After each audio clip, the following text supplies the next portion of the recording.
approximately 9:35 p.m. Suddenly, and without warning, the U.S. consulate at Benghazi was attacked.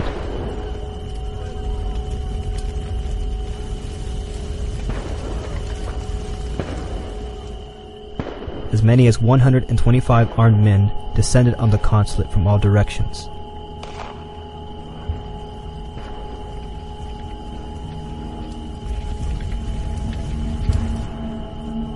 In total, the attacks lasted 7 hours, striking in 2 waves. In the end, many were wounded, while 4 U.S. personnel ended up dead, including United States Ambassador Christopher Stevens.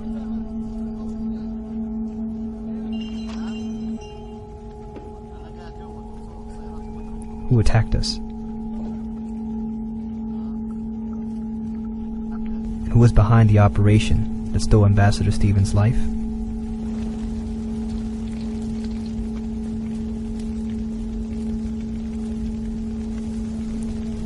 The Allies of President Barack Obama.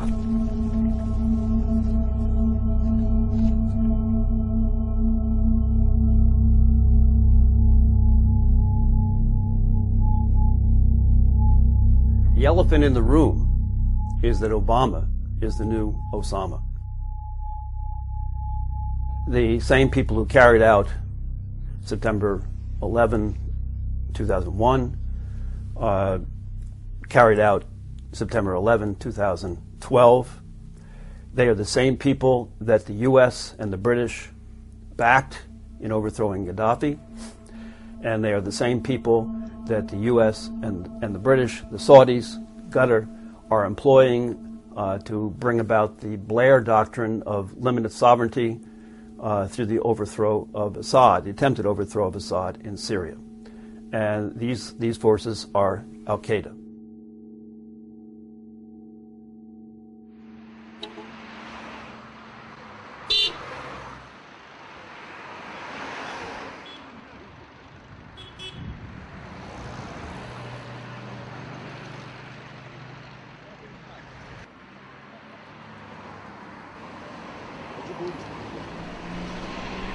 In 1990, in eastern Libya, a militia group was founded calling themselves the Libyan Islamic Fighting Group. They were picked up by British intelligence MI6, who assisted the group in their attempt to overthrow Gaddafi. In 1996, they failed, and by 1998 were effectively defeated, sending hundreds of the Libyan fighters fleeing to Afghanistan, Sudan, and Iraq, while many were imprisoned by Gaddafi in Tripoli's notorious Abu Salim prison. Among those who managed to escape and avoid imprisonment were Abdel Hakim Belhaj and Sufyan bin Kumu. These men and the hundreds of members of the Islamic Fighting Group became President Obama's allies in the 2011 successful overthrow of Gaddafi. Sufyan bin Kumu and Abdel Hakim Belhaj will be joined in the 2011 jihad against the Libyan government by Wissam bin Hamid, a key commander of a Libyan militia. They are Al-Qaeda, and their profiles speak for themselves. Sufyan bin Kumu. Sufyan bin Kumu escaped a 10-year sentence in 1993, fleeing to Egypt. He then traveled to Afghanistan and trained at the Torkham camp of Osama bin Laden, where he became a faithful adherent and followed Osama bin Laden to Sudan. He joined Libyan Islamic Group in 1998. After the attacks of September 11, 2001, he was arrested in Pakistan and sent to Guantanamo Bay prison when it was revealed that he had been Osama bin Laden's personal driver. While detained, the Department of Defense Joint Task Force Guantanamo drafted an assessment identifying that Kumu's name was found in the laptop of a financier of the September 11, 2001 attacks, Mustafa al-Hawzawi. The assessment specifies: detainee's alias is found on a list of probable Al-Qaeda personnel receiving monthly stipends. His alias was also found on Al-Qaeda's 11 September attacks financier Mustafa al-Hawsawi's laptop as an Al-Qaeda member receiving family support. Detainee's probable name was found in the pocket litter of Arab mujahideen who entered Croatia from Bosnia in 1996. One of the mujahideen who had his pocket litter confiscated was Isa Mukrin, leader of the Al-Qaeda Mukrin cell in Saudi Arabia, responsible for the beheading of U.S. citizen Paul Johnson.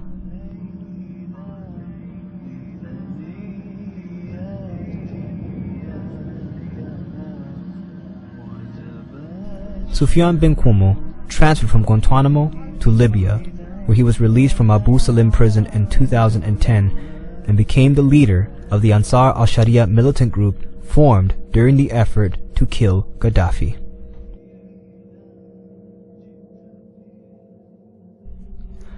Kumu's al-Sharia gained recognition after the Battle of Sirte and became prominent after Gaddafi's extrajudicial murder.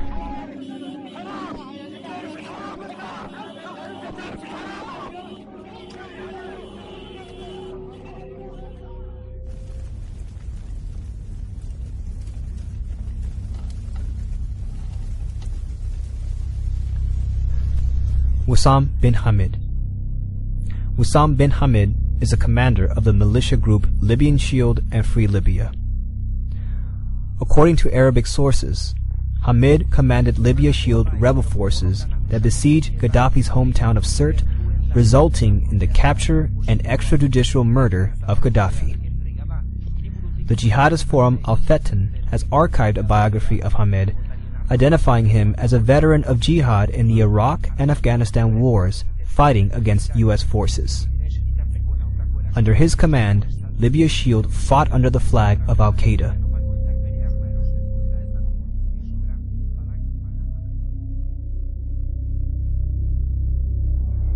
A Library of Congress research report published August 2012 cited Wissam as the head of Al-Qaeda in Libya, while hosting a Northern African Al-Qaeda chief as his guest of honor during a parade.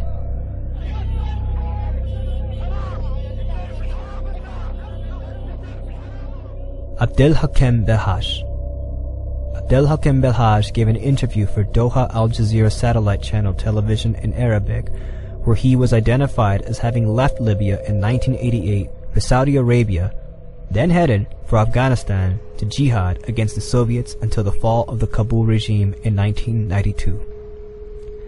Belhaj then headed for Sudan and stayed until 1996, which means, for the span of about 7 years, Belhaj was with Osama bin Laden in Afghanistan and then Sudan, where bin Laden lived until he was expelled in 1996. After the Libyan War, Belhaj was appointed head of the 20,000-strong Tripoli Military Council. His appointment was made possible after the assassination of its former commander, Abdel Fattah Yunus, who defected from Gaddafi.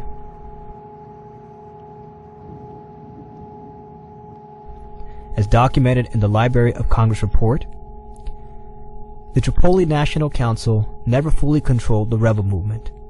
Its military wing, first headed by Abdel Fattah Yunus, Gaddafi's former army chief of staff, lacked a functional chain of command for the desperate and fragmented rebellion. Yunus would eventually be assassinated in July 2011, most likely by one of the Islamist rebel factions close to Al-Qaeda. Indeed, a fatwa circulated during the same period on the jihadist websites recommending the assassination of former Gaddafi aides. The assassination was never fully investigated, and Belhaj was quickly given Yunus's former position as commander of the Tripoli Military Council. It was during this council that Belhaj and his political ally Ali Salabi would force Mahmoud Jibril to resign as the Tripoli National Council's chief executive. The Library of Congress report concludes that these two Islamist leaders were expected to play a major role in the new Libya.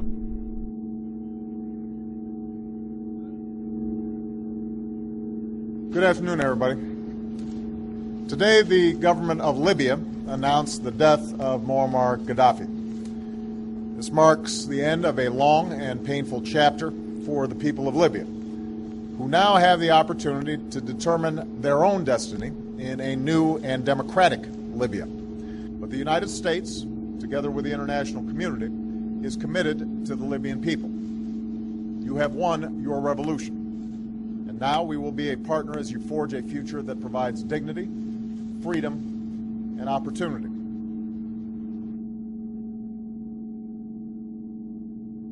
After Kumu and Belhaj were released from Abu Salim prison, and Hamid gained a decade of experience fighting against U.S. forces in Iraq and Afghanistan, the three were brought together under the auspices of the Executive of the United States, armed, and called the Liberators of Libya.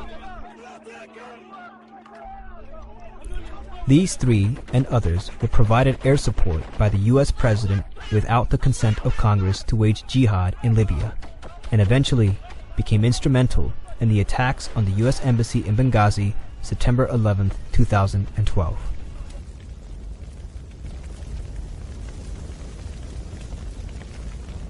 This current relationship between President Obama and these al-Qaeda networks is not just some recent flirtation. This is a long-standing and deep relationship, and you really got to go back to the opening days of President Obama's first term in office to get a full flavor for what we're dealing with here. During his 2008 initial campaign for president, he made a firm promise to the families of the 9/11 victims that he would declassify the 28 pages from the original congressional 9/11 investigation that documented the high-level funding from the Saudi kingdom and leading figures within the Saudi royal family of the 9/11 hijackers.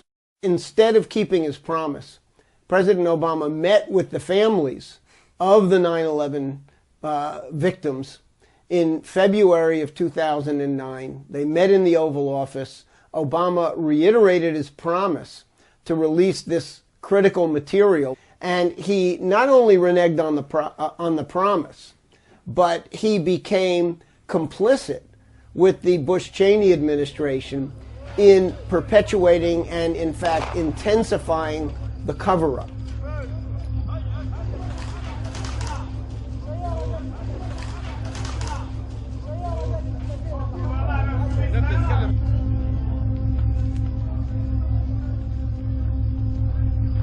Five and a half hours after the initial attack, 8 U.S. Marines from Embassy Tripoli arrived at Benghazi airport to provide assistance to the remaining Americans hiding out at a CIA safe house.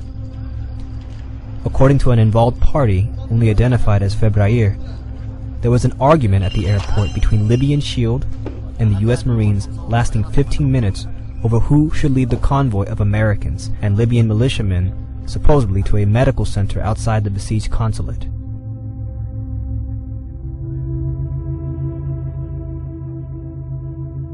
Eventually, it was agreed that the U.S. officers would lead and the Libyan militia were to follow at a distance so as not to cause suspicion.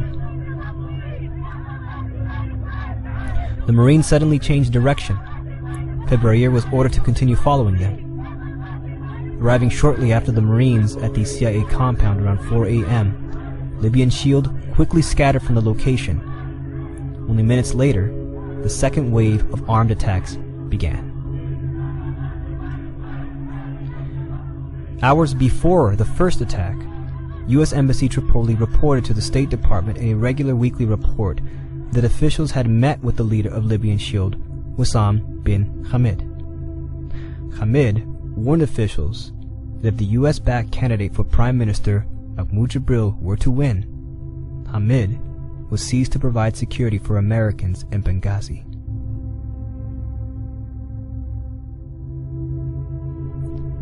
The report was signed by Ambassador Christopher Stevens. The relevant section reads, militia commanders discussed the Muslim Brotherhood, Jibril, their political aspirations, the economy, and security. In a September 9 meeting, local area militia commanders Wissam bin Hamid and Mohammed al-Gharabi discussed the very fluid relationships and blurry lines they say define membership in the Benghazi-based brigades. They claim to exercise control over Libyan Armed Forces Chief of Staff Youssef Mangoush, who depends on them to secure eastern Libya. In times of crisis, Mangoush has no other choice than to turn to their brigades for help, they said, as he did recently with unrest in Kufra.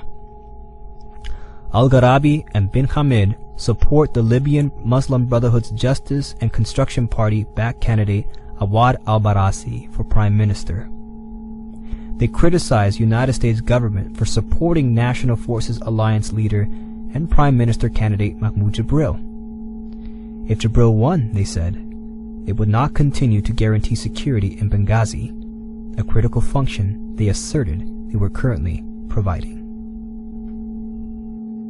So what you have is a threat directly from Libya Shield, whose head fought in Iraq and Afghanistan, who was identified in the Library of Congress report as potentially the head of Al-Qaeda in Libya. And we're meeting with this person 2 days beforehand, and he gives this threat. And then it's his forces that meet our Marines at the airport, escort them to the CIA annex, and shortly after they arrive, the firing begins. So you have an attack by Ansar al-Sharia, which is Al-Qaeda. You have the attack from them, and you have Marines arriving and being escorted by another Al-Qaeda affiliate to the annex, and the firing begins immediately after they arrive. Obviously, they now know where the annex was. The Marines only had GPS coordinates. They didn't even have an address. So they had to follow them to the annex. So there's your Al-Qaeda. These are the same people we supported to overthrow Gaddafi. One of the earliest official reports by the CIA identified Qummus Ansar al-Sharia as one of the main attackers of the 9/11 Benghazi assault. On the night of the attack, witnesses reported pickup trucks mounted with heavy machine guns and bearing the logo of Ansar al-Sharia, which were used as roadblocks to make escape from the consulate difficult. According to Representative Peter King, former CIA Director David Petraeus confirmed the involvement of Ansar al-Sharia to members of Congress during a closed-door briefing.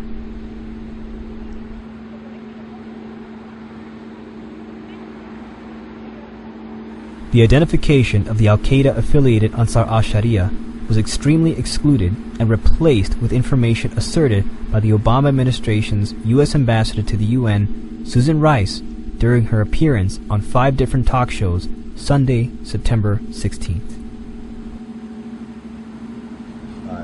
We have no information to suggest that it was a pre-planned attack. This is a fairly volatile situation, and it is in response not to United States policy, not to, obviously, the administration, not to the American people. It is in response to a video, a film, that we have judged to be reprehensible and disgusting. Go back to Belhaj.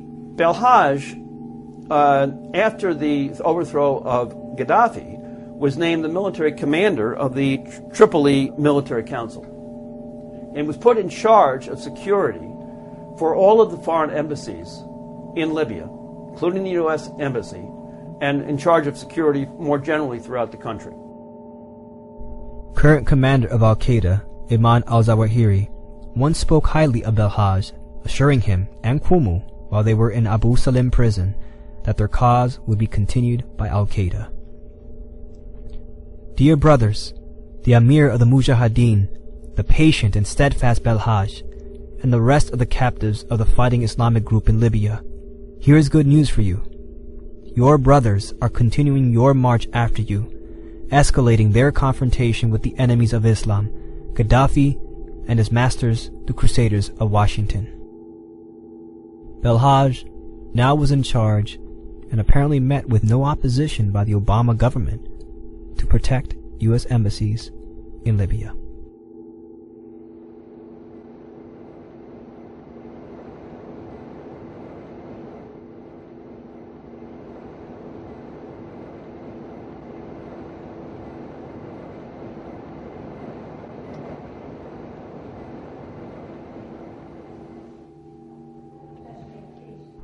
In November, weeks after Gaddafi's execution, the Libyan Zatan Brigade detained a man at Tripoli airport, headed for Istanbul, reportedly using a fake passport.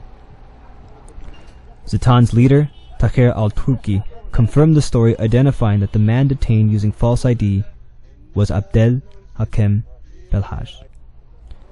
A military official working under Belhaj admitted the purpose of his trip was to meet with rebel leaders of Syria in Istanbul and on Turkey's border, calling it an important mission where Belhaj, according to sources, discussed sending Libyan fighters to train anti-Assad troops. As the Libya events were unfolding, you already had the beginnings of a drive to overthrow the Assad government in Syria using the same combination of resources. In fact, Gaddafi, before he was overthrown and assassinated, had developed very extensive stockpiles of all kinds of weapons, including shoulder-held anti-aircraft missiles, including anti-tank weapons, you name it. And after the overthrow of Gaddafi, a lot of those weapons simply went onto the black market, and a lot of them fell into the hands of Al-Qaeda in Libya. In fact, it was some of those weapons, like RPGs, that were used by the Al-Qaeda front group Ansar al-Sharia to carry out the assault on the U.S. mission and the CIA station in Benghazi, which resulted in the killing of Ambassador Stevens and 3 CIA officers.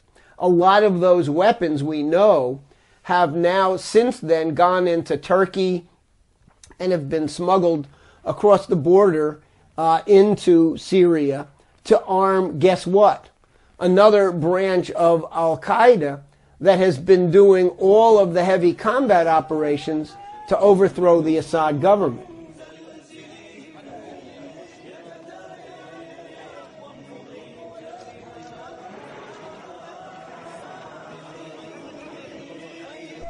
Called the elite troops on the ground by the Free Syrian Army, the Al-Qaeda fighters from Iraq changed their names, but not their identities, in late 2011, forming al-Nusra.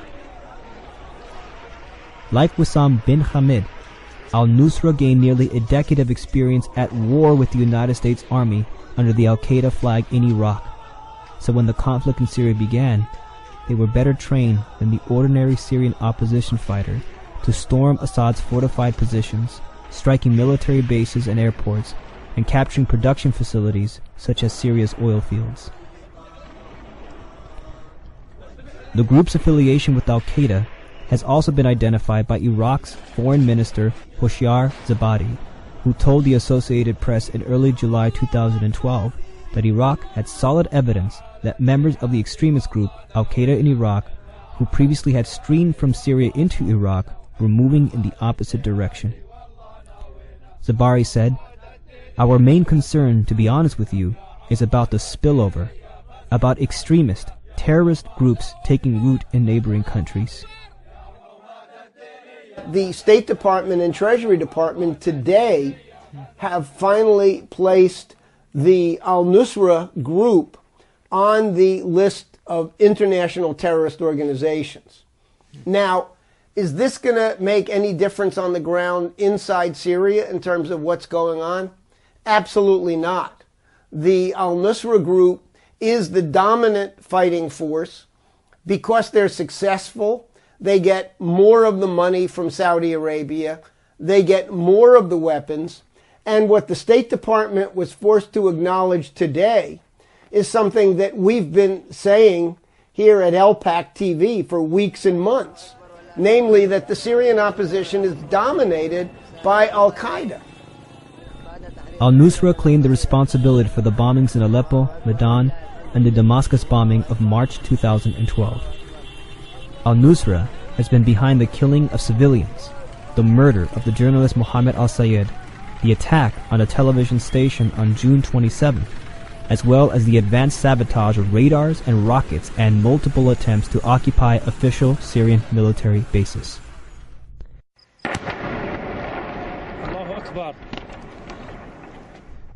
The Al-Qaeda outgrowth led the largest base attack on the Taftanas military airport on November 2nd a strategic base of Assad's army containing up to 48 helicopters. By May of 2012, it was known that the United States was both facilitating the movement of weapons to Syrian opposition groups through CIA involvement and turning a blind eye to the role of regional U.S. allies Saudi Arabia, Qatar, and Turkey in arming Syrian rebel groups, where they were receiving multiple shipments of arms including AK-47s, BKC machine guns, rocket-propelled grenades, and anti-tank weaponry across the Turkish border by a network of intermediaries, including Syria's Muslim Brotherhood.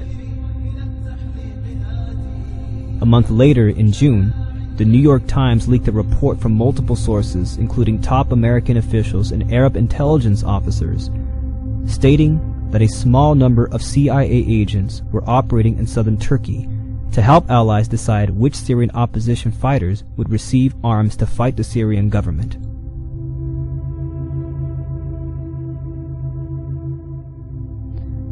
At that time, the Obama administration stated that it was not providing arms to Syrian rebels, but nodded to the fact that Syria's neighbors would do so.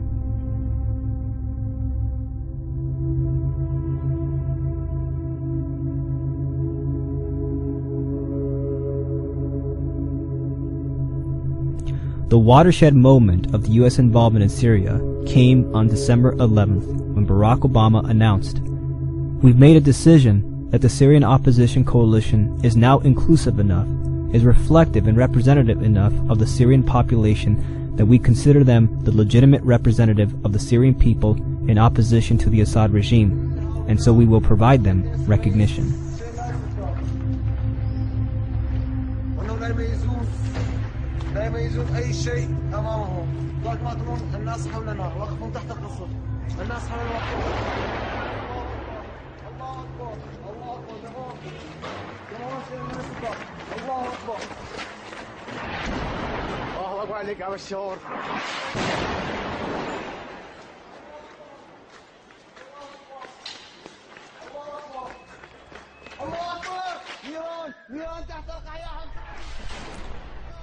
It is currently unclear whether this will mean even more direct U.S. involvement in the Syria conflict. There has been some speculation that it is the prelude to the U.S. moving in heavy weaponry, establishing a no-fly zone, and is essentially an open declaration of war against the Assad government.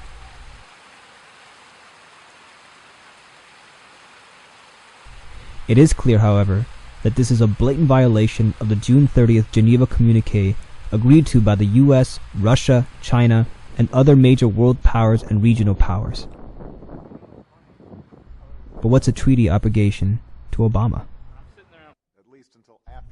Although Obama stated on December 11th that the recognition of the Syrian opposition specifically excludes the al-Nusra group, the very opposition the Obama-led United States is supporting depends entirely on al-Nusra. That opposition has made clear their disagreement with the terrorist blacklisting. It is known regionally and internationally that without al-Nusra, there is no so-called Syrian military overthrow of Assad. Thus, in effect, Obama unblushingly gave his support to al-Qaeda again. He officially recognized as the legitimate representatives of the Syrian people the al-Qaeda that aided in the murder of over 3,000 American soldiers in combat in Iraq, the al-Qaeda supported and protected by Saudi Arabia, Great Britain, and the United States again and again in Syria, in Libya, in Iraq, in Afghanistan, and in the September 2001 attacks on New York City and Washington, D.C. Now, I think it's also very important to remember that President Obama spent the better part of this year campaigning for re-election and only touting one foreign policy success. And that so-called success was that he killed Osama bin Laden and claimed that he had crushed al-Qaeda as the result of that. Well, he clearly was ultimately responsible for the killing of Osama bin Laden, but it's looking more and more like a leadership succession within al-Qaeda.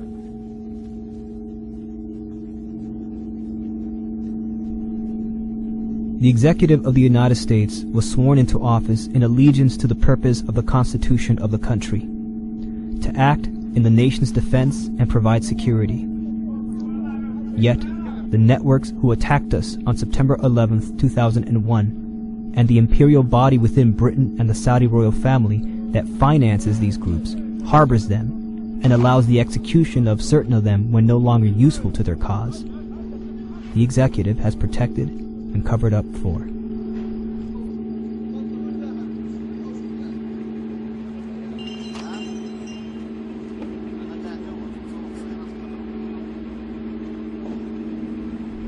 It is a fact that President Obama never held to his promise he made personally to families of 9/11 victims in the Oval Office on February 2009 to release classified documents that would reveal how Prince Bandar bin Sultan and the Saudis financed the 9/11 hijackers. It is a fact that the President in 2 separate occasions used members of his administration to sabotage court cases against the financiers of the Al-Qaeda attackers.